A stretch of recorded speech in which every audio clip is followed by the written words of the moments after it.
La brume matinale de l'Orient s'accrochait aux rues pavées comme un linceul, imprégnant l'air d'une odeur salée et de poisson. C'était une ville de marins et de travailleurs, où la vie était rythmée par les marées de l'Atlantique et les cloches de l'église. Surplombant le port animé, l'hôpital Sainte-Agnès se dressait, une structure de pierre grise et austère, à la fois refuge pour les démunis et symbole d'une piété austère. Financé en partie par l'Église et par de modestes dons locaux, il était le seul espoir pour les familles trop pauvres pour s'offrir les services d'un médecin privé.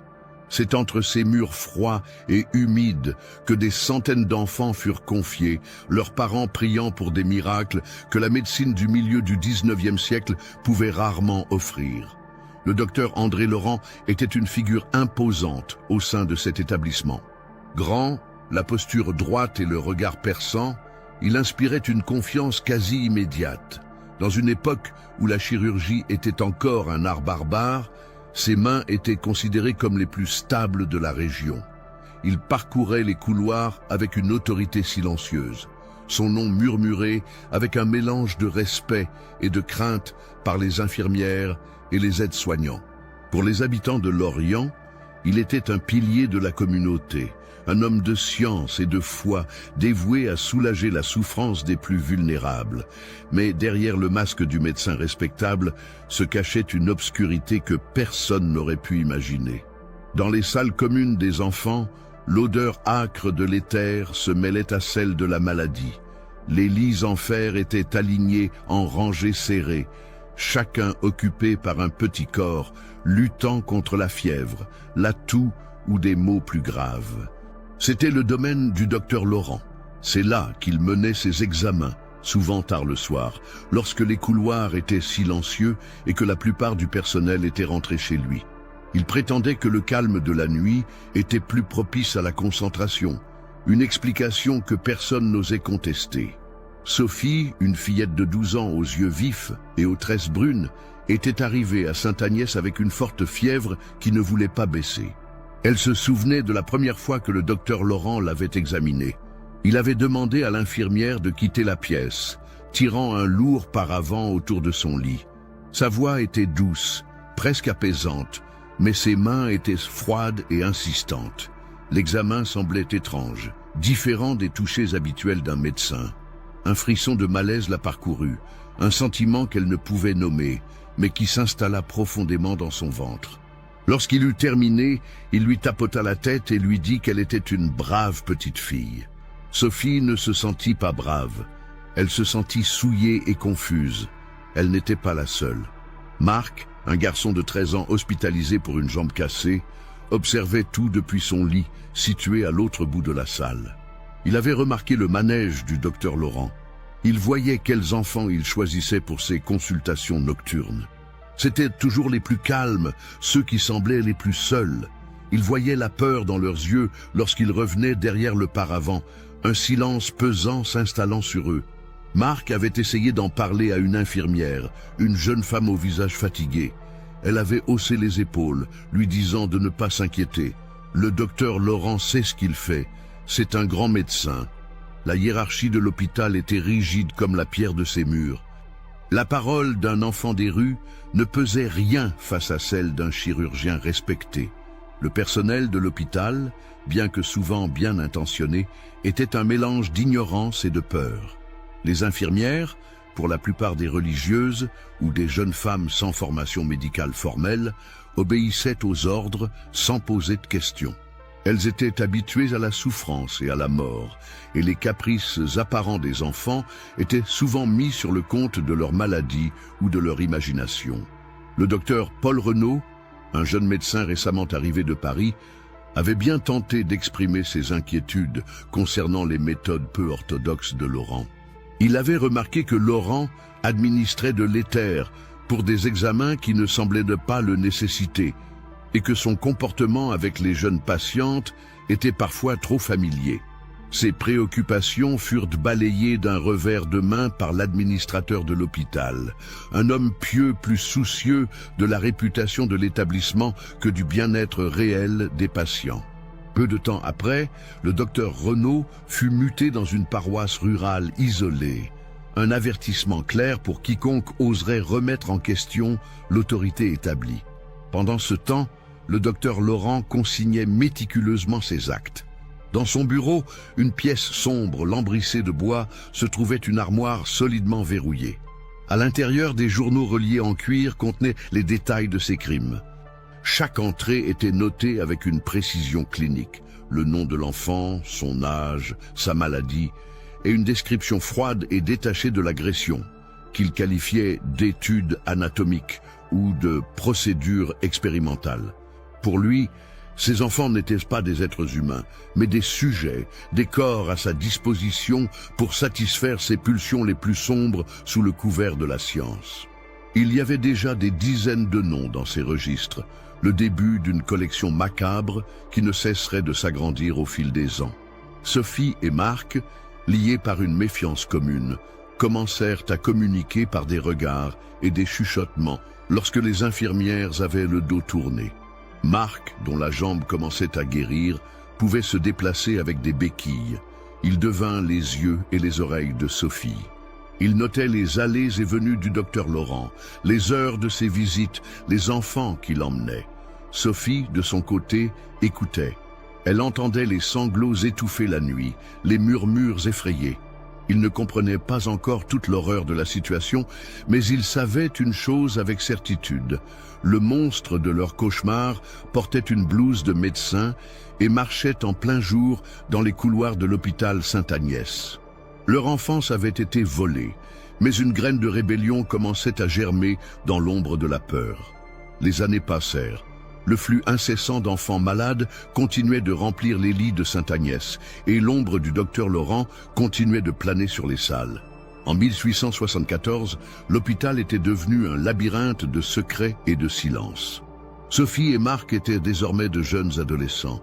Leur séjour prolongé par des complications et la pauvreté de leur famille qui ne pouvait les accueillir. Ils n'étaient plus des patients ordinaires. Ils étaient les doyens silencieux de la salle des enfants, les gardiens d'une vérité trop lourde à porter. Leur méfiance initiale s'était transformée en une vigilance constante. Ils avaient appris à lire les signes, le regard fuyant d'un enfant après une consultation, le bruit de la clé tournant dans la serrure du bureau de Laurent, la façon dont il choisissait ses proies, préférant les nouveaux arrivants, encore désorientés et effrayés. Ils avaient formé un petit cercle de confiance avec deux autres jeunes patients. Léa, une fille de 14 ans, intelligente et observatrice, et Thomas, un garçon agile et courageux de 15 ans qui connaissait les moindres recoins de l'hôpital. Ensemble, ils étaient une résistance invisible. Leur première mission était de trouver des preuves, quelque chose de tangible qui pourrait confirmer leurs soupçons. Thomas, profitant de sa connaissance des passages de service, se glissait parfois hors de la salle, la nuit. Il écoutait aux portes, essayant de surprendre des conversations. Il entendit des infirmières chuchoter sur les habitudes particulières du docteur Laurent, sur sa tendance à verrouiller la porte de la salle pendant ses visites nocturnes. C'étaient des fragments, des murmures, mais cela renforçait leur détermination. Pendant ce temps, une alliée inattendue se manifesta en la personne de Margot, l'une des lavandières de l'hôpital. C'était une femme d'âge moyen, le dos courbé par des années de labeur, le visage marqué par la vie. Son travail l'amenait partout, des salles des malades au quartier du personnel. Elle voyait tout, entendait tout. Margot avait depuis longtemps des doutes sur le docteur Laurent. Elle remarquait les taches étranges sur les draps des enfants qu'il examinait, la peur dans leurs yeux qu'elle confondait d'abord avec la douleur de leur maladie. Un soir de novembre, alors qu'elle nettoyait tardivement le couloir près du bureau de Laurent, elle remarqua que la porte de la fameuse armoire verrouillée était entr'ouverte. Le docteur avait dû partir précipitamment, oubliant de la fermer correctement. Poussée par une curiosité morbide, Margot jeta un coup d'œil à l'intérieur. Elle vit les journaux reliés en cuir. Elle en sortit un, l'ouvrit à une page au hasard. Ses yeux parcoururent les lignes d'une écriture soignée et précise.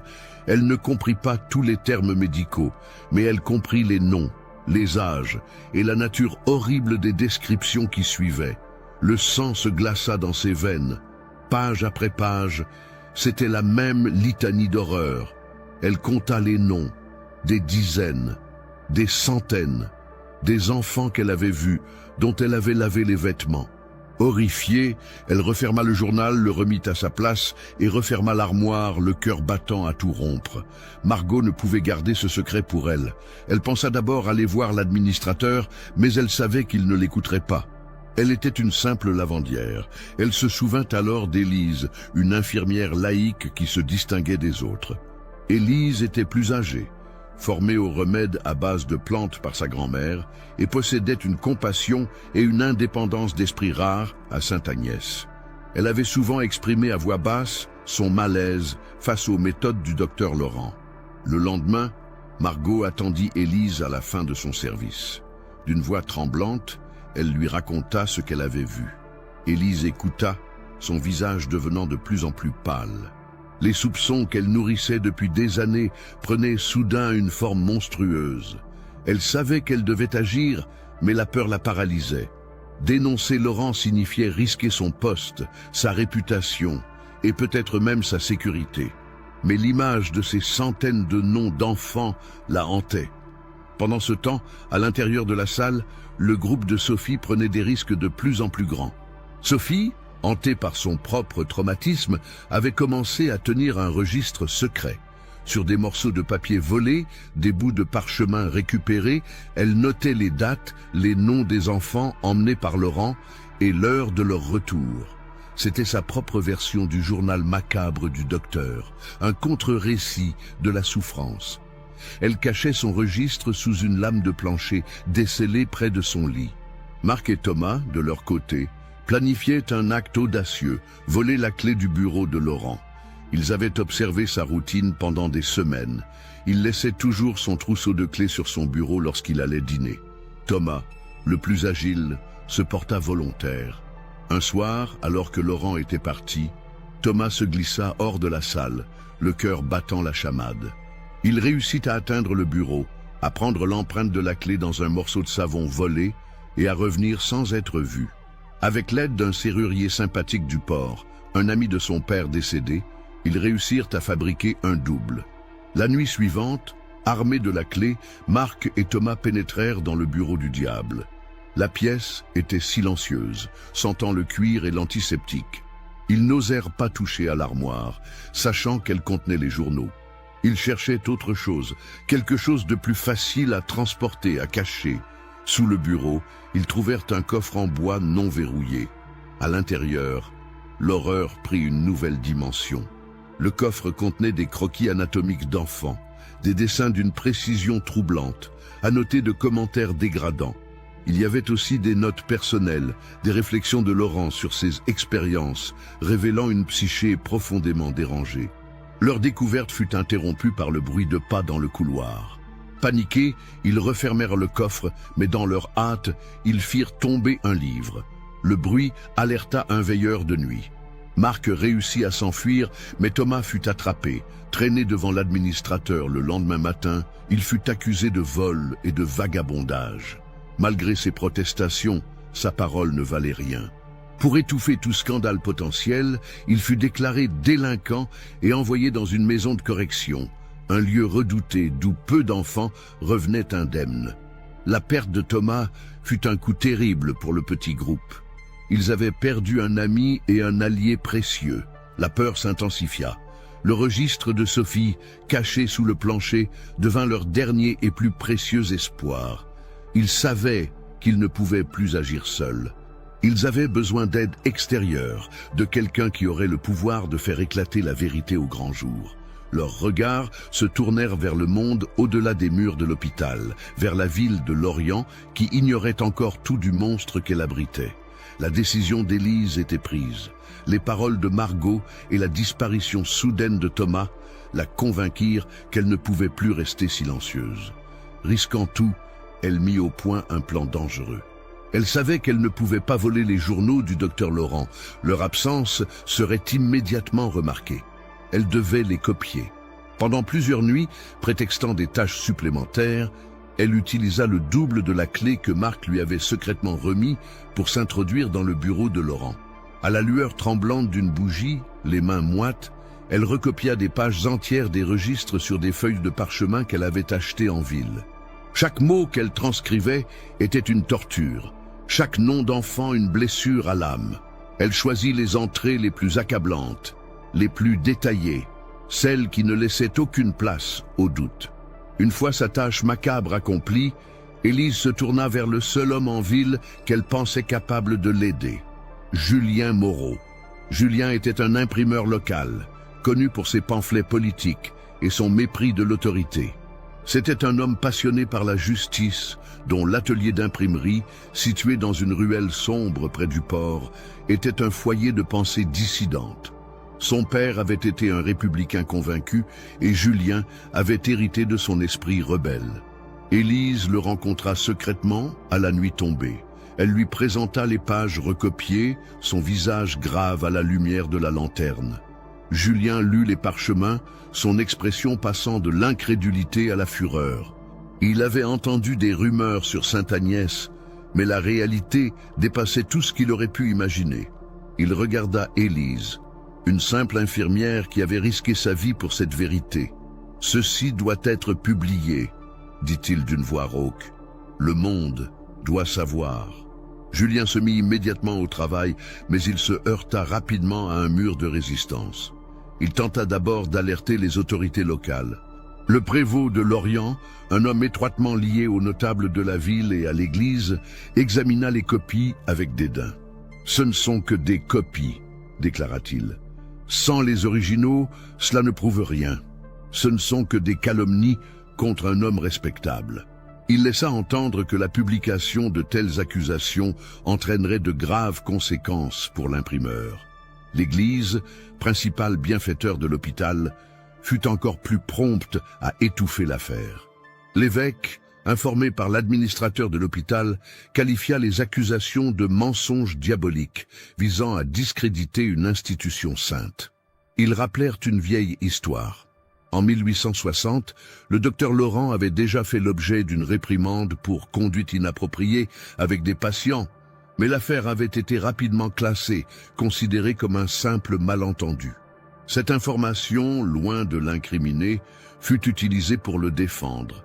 Il avait déjà été blanchi par le passé. La machine de l'establishment s'était mise en marche pour protéger l'un des siens. Pendant que Julien se battait contre les moulins à vent de l'autorité, la situation à l'hôpital devenait de plus en plus tendue. Laurent, peut-être alerté par les questions des autorités, devint plus paranoïaque. Il renforça la sécurité de son bureau et surveillait le personnel et les enfants avec une méfiance accrue. Sophie, Marc et Léa sentaient l'étau se resserrer. Ils savaient que les copies d'Élise ne suffisaient pas. Il leur fallait le registre de Sophie, la preuve venant des victimes elles-mêmes. C'est Margot, la lavandière, qui servit une fois de plus de messagère. Lors d'une de ses tournées de nettoyage, elle réussit à échanger quelques mots avec Sophie. Sophie lui expliqua où se trouvait son registre. La nuit suivante, tandis que la salle était plongée dans l'obscurité, Margot se glissa à l'intérieur. Faisant le moins de bruit possible, elle souleva la lame de plancher et récupéra le paquet de papiers usés. C'était un trésor fragile, rempli de l'écriture tremblante d'une enfant documentant l'indicible. Elle le cacha sous son tablier et le remit à Élise, qui à son tour le fit parvenir à Julien. Lorsque Julien reçut le registre de Sophie, il sut qu'il tenait la pièce manquante. Ce n'était plus seulement la transcription des crimes par le bourreau, mais le témoignage direct des victimes. La combinaison des pages copiées par Élise et du registre de Sophie était une arme puissante. Face à l'obstruction des autorités, Julien prit une décision radicale. Il n'allait pas imprimer un simple article de journal. Il allait créer un pamphlet clandestin, un brûlot qui mettrait le feu à la ville. Travaillant jour et nuit dans le secret de son atelier, il composa un texte accusateur, citant des extraits des journaux de Laurent et du registre de Sophie. Il décrivit en détail les agressions, protégeant l'anonymat des enfants encore vivants, mais donnant assez d'informations pour que l'horreur soit comprise de tous. Il l'intitula simplement « J'accuse, le boucher de Sainte-Agnès ». En 1875, des centaines d'exemplaires du pamphlet furent imprimés. Avec l'aide de quelques marins et ouvriers sympathisants de sa cause, Julien les distribua dans toute la ville de Lorient au milieu de la nuit. Le lendemain matin, la ville se réveilla en état de choc. Les pamphlets étaient sur les marches des églises, dans les marchés, sur les tables des cafés. La rumeur se propagea comme une traînée de poudre. D'abord, il y eut de l'incrédulité, puis de la colère. Des familles dont les enfants avaient été patients à Sainte-Agnès se rassemblèrent devant l'hôpital, réclamant des réponses. Les noms, les dates, les détails contenus dans le pamphlet étaient trop précis pour être inventés. La pression populaire devint si forte que les autorités ne purent plus l'ignorer. Le prévôt, craignant une émeute, fut contraint d'agir. Un mandat de perquisition fut finalement émis. Les gendarmes, accompagnés de l'administrateur de l'hôpital au visage blême, firent une descente dans les quartiers du docteur Laurent. Ils forcèrent l'armoire et trouvèrent les journaux originaux. La vérité, dans toute son horreur, était là, écrite de la main même du coupable. 25 ans de crime, 299 noms, 158 garçons et 141 filles. Le docteur André Laurent fut arrêté sur le champ. Face aux preuves accablantes de ses propres écrits, il ne tenta pas de nier.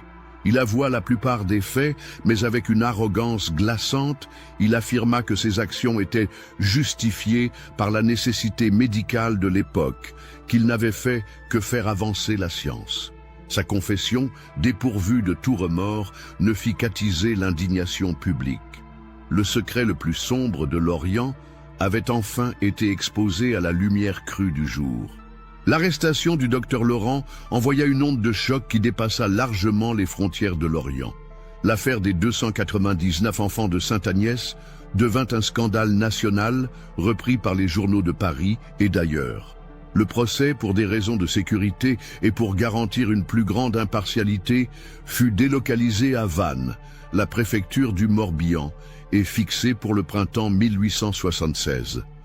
La ville se prépara à accueillir l'un des procès les plus monstrueux de son histoire. Pour Sophie, Marc et Léa, toujours à l'hôpital, la nouvelle de l'arrestation fut une victoire douce, amère. Ils avaient réussi, mais le coût avait été élevé. Thomas leur manquait terriblement, et la révélation publique de ces horreurs ravivait leur propre traumatisme. Ils furent interrogés par les magistrats instructeurs, mais avec une sensibilité nouvelle, loin de l'indifférence qu'ils avaient connue jusqu'alors. Leurs témoignages, corroborés par le registre de Sophie, formèrent la pierre angulaire de l'accusation. Le procès s'ouvrit dans une salle d'audience bondée. André Laurent, autrefois figure de respectabilité, était maintenant dans le box des accusés, le visage impassible, vêtu de vêtements sombres. Il semblait imperméable à la haine et au dégoût qu'il inspirait. Son avocat plaida la folie puis l'incompréhension, arguant que les pratiques médicales de l'époque étaient différentes et que son client était un pionnier incompris. Mais cette défense s'effrita rapidement face au poids des preuves. Le moment le plus poignant du procès fut la lecture des témoignages des victimes. Beaucoup d'entre elles, maintenant de jeunes adultes dispersés à travers la France, n'avaient appris la véritable nature de ce qu'elles avaient subi qu'à travers la publication de l'affaire. Pour certains, ce fut une révélation dévastatrice, donnant enfin un nom à un malaise et une honte qu'ils portaient depuis l'enfance. Leurs lettres, lues à voix haute par le procureur, remplirent la salle d'audience d'une tristesse insoutenable. Des récits d'innocence volée, de confiance trahie, de douleurs physiques et psychologiques qui les avaient hantés pendant des années. Chaque lettre était une voix s'élevant du passé, une accusation silencieuse qui devenait assourdissante dans le silence du tribunal. Élise et Margot témoignèrent également, racontant avec courage leur rôle dans la découverte de la vérité. Elles furent saluées comme des héroïnes par le public, mais elles subirent aussi l'opprobre des autorités de l'hôpital, qui les licencièrent pour rupture de confiance. Leur sacrifice mit en lumière la complicité passive de l'institution. L'hôpital Sainte-Agnès lui-même ne fit l'objet d'aucune poursuite formelle. L'administrateur plaida l'ignorance, affirmant avoir été trompé par la réputation impeccable du docteur Laurent. L'Église publia une rétractation discrète, condamnant les actions d'un individu déviant tout en défendant l'intégrité de l'institution qu'elle finançait. C'était une façon de limiter les dégâts, de sacrifier une brebis galeuse pour sauver le troupeau.